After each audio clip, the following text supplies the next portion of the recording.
अभी आपने, मैं सोच रहा था जब आप कह रहे थे कि दो तीन अलग अलग डिबेट्स हुए थे 1947 में, उससे पहले,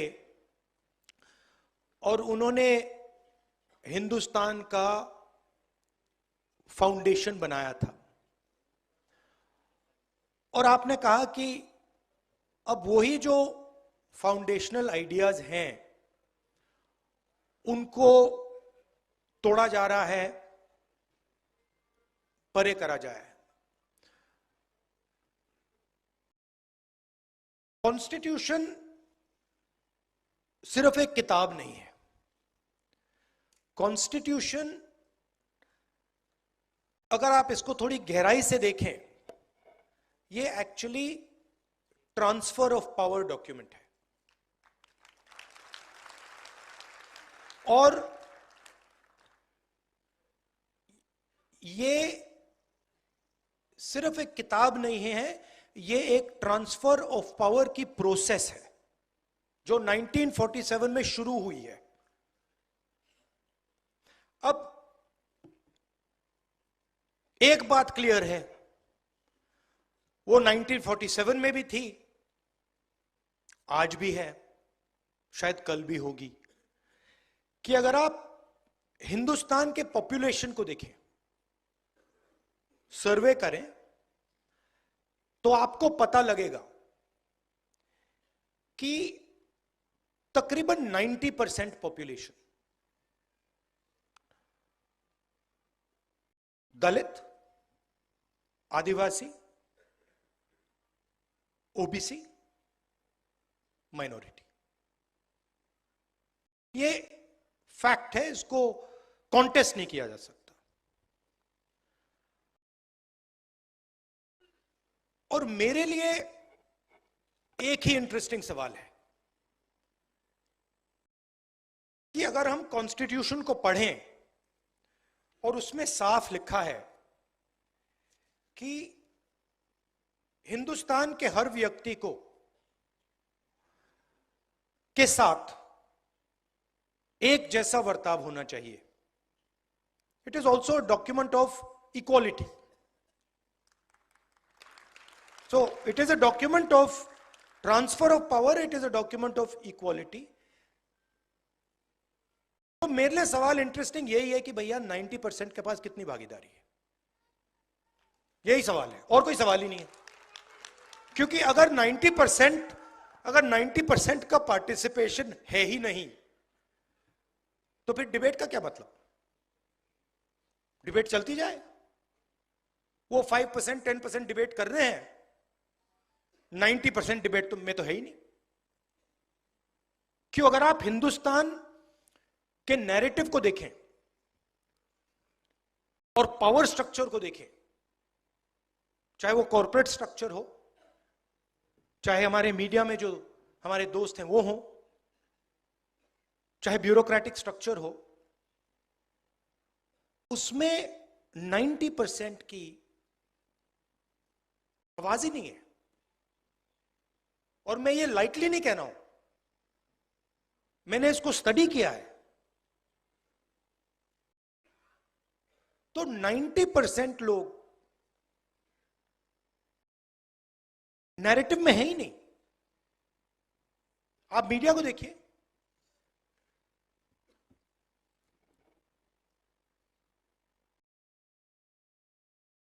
किसान के भी आपने कभी बात देखी है मीडिया में? कभी देखी आपने? बढ़ाई की देखी? मजदूर की देखी? नाई की देखी? जो सफाई कर्मचारी हैं उनकी बात देखी? नेवर। मतलब ऐसा चल रहा है कि ये 90% है ही नहीं। अब इसका आइडिया था कि ये जो 90% हैं, ये डिबेट में शामिल हो,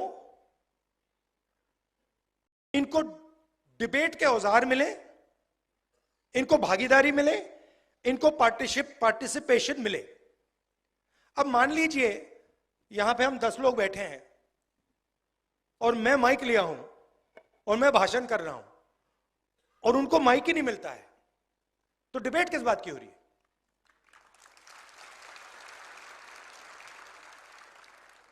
तो मेरा कहना है डिबेट के लिए भागीदारी चाहिए, पॉलिटिकल पार्टिसिपेशन चाहिए। अब आप इंटरेस्टिंग चीज नोट कीजिए, 2 चीफ मिनिस्टर अरेस्ट हुए, 2 हुए। आदिवासी चीफ मिनिस्टर अभी भी अंदर है। अजीब सी बात है, इंटरेस्टिंग बात है। 2 चीफ मिनिस्टर है, मतलब 2 स्टेट्स ने इन लोगों को इलेक्ट किया है, और आदिवासी चीफ मिनिस्टर पहले जेल गया और आज तक नहीं निकला। और नेशनल मीडिया उसको भूल गए। नेशनल मीडिया सोरेन जी के बारे में बात ही नहीं करती, जैसे वो थे ही नहीं, है ही नहीं।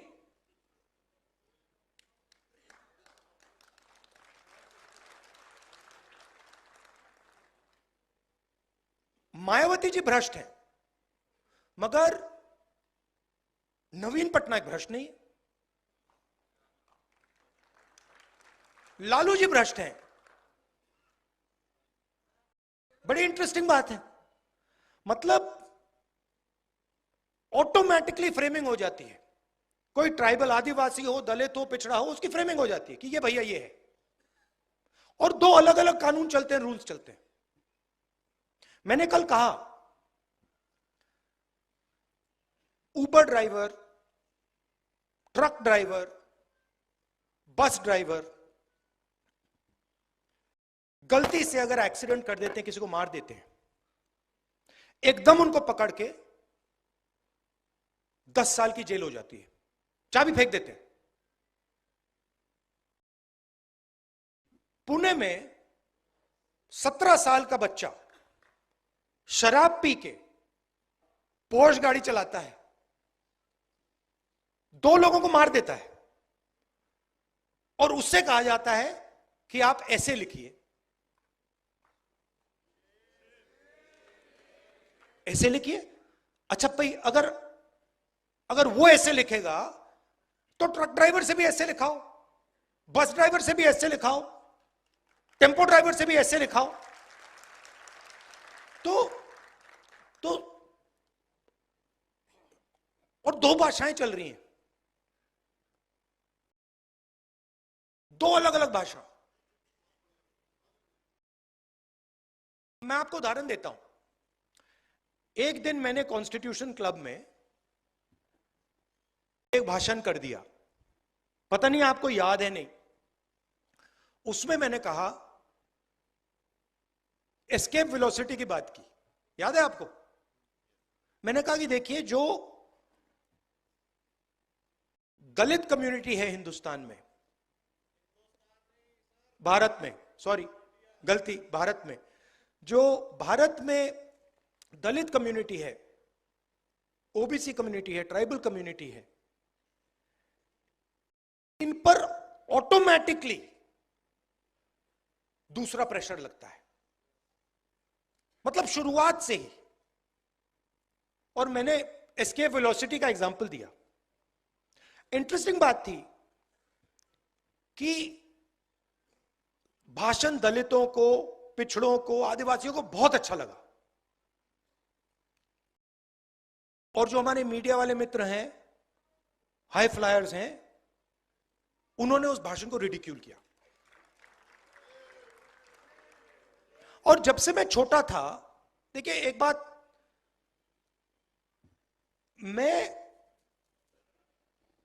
जब से मैं पैदा हुआ हूं, 1970 जून 19, तब से मैं सिस्टम के अंदर बैठा था। मैं सिस्टम को अंदर से समझता हूं। मुझसे आप सिस्टम नहीं छुपा सकते। कैसे चलता है, किसको फेवर करता है, किस प्रकार से फेवर करता है, किसकी रक्षा करता है, किसको अटैक करता है, यह सब मुझे मालूम है, दिखता है, क्योंकि मैं उसके अंदर से आया हूं। प्राइम मिनिस्टर हाउस में जब दादी प्राइम मिनिस्टर थी तब था, पापा थे, मनमोहन सिंह जी थे, तब भी मैं जाता था, तो मुझे सिस्टम अंदर से मालूम है। और मैं आपको कह रहा हूं, system is aligned against lower castes, मतलब भयंकर तरीके से, भयंकर तरीके से, हर लेवल पे। आप कॉर्पोरेट सिस्टम देख लो, मीडिया सिस्टम देख लो, ब्यूरोक्रेसी देख लो, जुडिशरी देख लो, एजुकेशन सिस्टम देख लो, मिलिट्री देख लो, जहां भी आप देखोगे 90% का पार्टिसिपेशन ही नहीं है। और आर्ग्यूमेंट बनाई जाती है, मेरिट की आर्ग्यूमेंट। अब ये कैसे हो सकता है कि 90% के पास मेरिट नहीं है? हो ही नहीं सकता। तो कोई ना कोई कमी तो सिस्टम में है। मैंने पता लगाया, सारे आंकड़े निकाल दिए मैंने। मैं एक दिन आपको दिखाऊंगा, आप मतलब चौंक जाओगे। मीडिया में senior anchors, senior influencers, media owners, senior managers, एक दलित, एक आदिवासी, एक ओबीसी नहीं है। एक नहीं है। मैंने पूरी लिस्ट निकाली, एक नहीं मिला। फिर एक मीडिया का ओनर था, जानता हूं उसको, तो मैंने उनसे कहा कि देखिए एक बात बताइए, मुझे एक बात समझ नहीं आ रही। कहते हैं क्या? मैंने कहा आप एंड में आप अपना न्यूज़पेपर बेचना चाहते हो,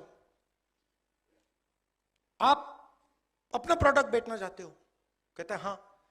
तो मैंने कहा मुझे ये आप समझाओ कि 90% जो लोग हैं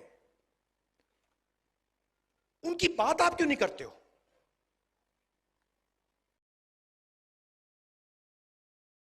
चुप हो गया। फिर मैंने कहा मेरे लिए एक काम कीजिए, आप जाके पता लगाइए कि आपके न्यूज़पेपर में जर्नलिस्ट्स, ये बाकी लोग ओबीसी कम्युनिटी, दलित कम्युनिटी के कितने हैं? जवाब नहीं दिया मुझे, चुप, वापस नहीं आया। और ये हर लेवल पे हो रहा है। आपने अदानी जी की बात की, फाइनेंशियल टाइम्स में एक आर्टिकल आता है, अदानी जी इंडोनेशिया से कोल खरीदते हैं, उसकी प्राइस को इन्फ्लेट करते हैं, और हिंदुस्तान के जो पार कंपनीज हैं उनको वो कोयला इन्फ्लेट करके बेचते हैं। हजारों करोड़ रुपए उन्होंने ऐसे ले लिए। बिजली बिल कौन देता है? 90% देता है ना। तो पूरे का पूरे सिस्टम का यही काम है। जो 90% है उनके लिए 2-3 एवेन्यूज हैं। पहले पब्लिक सेक्टर हुआ करता था, उसको खत्म कर दिया। रेलवेज है, उसको खत्म कर रहे हैं। आर्मी में आप रिस्पेक्टेबल जॉब पा सकते थे, उसको खत्म कर दिया, उसको मजदूर बना दिया, अग्निवीर बना दिया। और फिर आप मनरेगा देखिए, 90% की वहां पे आपको लिस्ट मिल जाएगी। मजदूरों को देखिए, वहां 90% मिल जाएंगे। और मेरे लिए फ्रैंकली अब ये पॉलिटिकल बात नहीं रही है इसमें, मुझे मतलब ये अब पॉलिटिकल, मेरे लिए पॉलिटिकल बात नहीं। मेरे लिए अब ये मिशन है, इसको मैं छोड़ूंगा नहीं।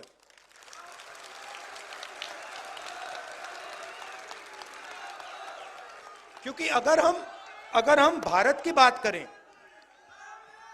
अगर हम भारत की बात करें और उसमें 90% की बात ही नहीं चल रही है, 90% को भागीदारी नहीं मिल रही है, तो ये कैसा भारत है? तो ये वही भारत है महाराजाओं वाला, पुराना वाला, राजा महाराजा वाला, जिसमें मतलब एक दो व्यक्ति पूरा का पूरा सब डिसीजन ले लेंगे, जिसकी जमीन हड़पनी है हड़प लेंगे, जो भी करना करेंगे, उसके खिलाफ तो हम लड़े, यही तो है वो। अब इंटरेस्टिंग बात है कि बीजेपी और आरएसएस सोच रहे हैं, उनकी कॉन्फिडेंस लेवल देखकर, कि वो ये लड़ाई जीत गए, मगर उनको ये बात समझ नहीं आ रही है कि एक्चुअली वो लड़ाई अभी हारने वाले हैं, और जितना ये इसको पीछे ले गए हैं, उससे 10 गुना ये आगे जाने वाला है, और इसको कोई रोक नहीं सकता है, कोई भी नहीं रोक सकता इसको, क्योंकि ये 90% की फीलिंग है, और 90% कह रहा है कि भैया यहां पे हमारे सारे रास्ते बंद हो गए। अब मैंने एक सिंपल सी चीज कही है, कोई डिसीजन लेने की जरूरत नहीं है, सब डिसीजन छोड़ दीजिए। सबसे पहले डायग्नोसिस करते हैं। कॉन्स्टिट्यूशन में लिखा है कि हिंदुस्तान सबका होना चाहिए, इसमें सबकी भागीदारी होनी चाहिए, सबका रोल होना चाहिए, एजुकेशन सिस्टम में पार्टिसिपेशन सब कम्युनिटीज का होना चाहिए, मेडिकल सिस्टम में होना चाहिए, इकोनॉमिक सिस्टम में होना चाहिए, मिलिट्री सिस्टम में होना चाहिए, जुडिशियल सिस्टम में होना चाहिए, ये कहता है। और मैं ये कह रहा हूं कि ये असेस करते हैं, अब 70-80 साल हो गए, सिंपल है, 3 चीजें करनी है। सबसे पहले यह पता लगाना है किसकी कितनी आबादी है, जाति जनगणना, कि सचमुच में ओबीसी 50% है या 55 है या 60 है या 40 है, दलित 15 है या 20 है, आदिवासी कितना है, माइनॉरिटी कितना है, गरीब जनरल कास्ट कितना है, यह पता लगाना है सबसे पहले। दूसरी बात डीएनटी, दूसरी बात जो हमारी सारी की सारी संस्थाएं हैं, जुडिशरी हो, प्रेस हो, मीडिया हो, सारी की सारी संस्थाएं, उसमें हमें एक सर्वे करना है कि 90% के पास इन संस्थाओं में कितना पावर है, कितनी भागीदारी है, और इन 90% के लोग कहां हैं, किस पोजीशन पे हैं और कितने हैं।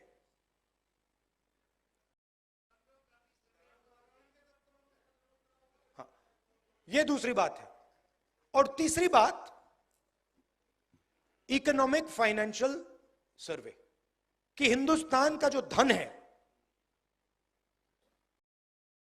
वो कितना किसके हाथ में है, उसका कितना भाग दलितों के पास है, कितना भाग आदिवासियों के पास है, कितना भाग ओबीसी के पास है, कितना माइनॉरिटी के पास है, कितना गरीब जनरल कास्ट के पास है। और हमारी सरकार आएगी तो मेरी पहली प्रायोरिटी ये 3 काम होंगे। और डायग्नोस्टिक के बाद ऑटोमेटिकली सबको पता लग जाएगा कि देश की हालत क्या है, प्रगति, सच्ची प्रगति कितनी हुई है। देखिए, अगर आपने 1% लोगों को, हिंदुस्तान की प्रगति की बात होती है, अगर आपने 1% लोगों को हिंदुस्तान का 40% धन पकड़ा दिया, तो कौन सी प्रगति है? यह तो हम वापस महाराजा वाले सिस्टम में पहुंच गए। तो प्रगति के लिए सबसे जरूरी शब्द पावर शेयरिंग, भागीदारी है। एक और बड़ी फैशनेबल चीज चली है कि भाई मोदी जी बहुत कहते हैं हमने ओबीसी को, दलित को इज्जत दी। देखिए, इज्जत आप दे रहे हो, हमें इज्जत नहीं चाहिए, हमें पावर शेयरिंग चाहिए। आप अपनी इज्जत रखिए, आप अपनी इज्जत रखिए। जिस दिन दलितों को, आदिवासियों को, पिछड़ों को पावर शेयरिंग में जगह मिल गई, तो इज्जत अपने आप मिल जाएगी, आपकी कोई जरूरत ही नहीं। तो ये आइडिया कि ऊपर से इज्जत दी जाएगी, अमीर लोग गरीबों को इज्जत देंगे, ना, कोई जरूरत नहीं है। आप अपनी इज्जत रखिए, उठा के रखिए अपनी इज्जत, हमें नहीं चाहिए। हमें पावर शेयरिंग चाहिए, हमें इंस्टीट्यूशन में जगह चाहिए, और हमें डायग्नोसिस चाहिए कि ये हिंदुस्तान की सच्चाई है। आज ये सच्चाई है, 70 साल पहले वो सच्चाई थी, आज ये सच्चाई है, और सच्चाई के बल पर हम आगे जा पाएंगे। तो ये मैं आपसे कहना चाहता था। और ये आजकल फैशन चला हुआ है, मोदी जी के लोग कह रहे हैं कि भैया हम इसको बदल देंगे, ये इसको हम चेंज कर देंगे, इसको फेंक देंगे, इसको फाड़ देंगे। ये आप लोग ये सपना मत देखिए, आपकी बस की नहीं है। इसको कोई छू नहीं सकता है, कोई शक्ति नहीं छू सकती है, और जो छुएगा उसका मुकाबला हम सब करेंगे। ये और ये जो है ना किताब, ये एक और बात इसके बारे में कहना चाहता हूं। ये लोग कहते हैं कि ये किताब इंडिपेंडेंस के टाइम बनी है, ये गलत है। ये किताब बहुत पहले बनी थी, इसको इस फॉन्ट में नहीं रखा गया था। मगर अगर आप गुरु नानक जी से बात करते तो वो भी कॉन्स्टिट्यूशन की ही बात कर रहे थे। अगर आप बुद्धा से बात करते तो वो भी कॉन्स्टिट्यूशन की बात कर रहे थे। नारायण गुरु जी के बात कीजिए, बसवना से बात कीजिए, अंबेडकर जी से बात कीजिए, फूले जी से बात कीजिए, सब के सब बेसिक प्रिंसिपल्स इसी किताब के थे। तो हम 50 साल पुरानी लड़ाई नहीं लड़ रहे हैं, हम हजारों साल पुरानी लड़ाई लड़ रहे हैं। और अगर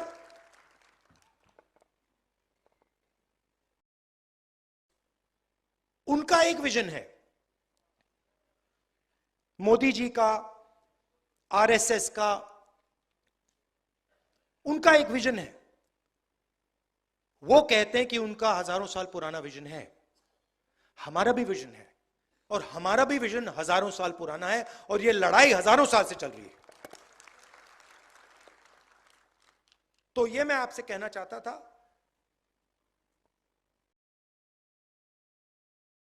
एक्चुअली आप मुझे रास्ता देते हैं, क्योंकि आपका एक्सपीरियंस है। मैं अगर कहूं कि जो दलितों के दिल में फीलिंग आती है उसको मैं समझता हूं, वो गलत है। तो मेरा काम आपकी जो फीलिंग है उसको समझने का है, आपका जो दर्द है उसको समझने का है, और आपके साथ मिलकर लड़ने का है। और मैं आपको यह कहना चाहता हूं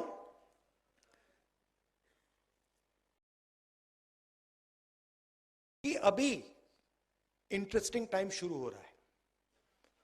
मैं बता रहा हूं, ये इनको बात समझ नहीं आ रही है, बट जैसे वेव ऊपर बढ़ती जाती है ना, फिर गिरती है। ये बीजेपी का अब अंत आ रहा है, ये अंत आ रहा है, ये गिरेगी अब। और हमारा काम, हम सबका काम सीरियसली एक विजन बनाने का है, अगले 10 साल का, अगले 20 साल का भारत के लिए 90% का भागीदारी का विजन बनाने का है, शांति से, प्यार से, बिना नफरत, बिना गुस्सा, कि भैया ये हमारा प्लान है, इससे हम हिंदुस्तान के ज्यादा से ज्यादा लोगों को इस भारत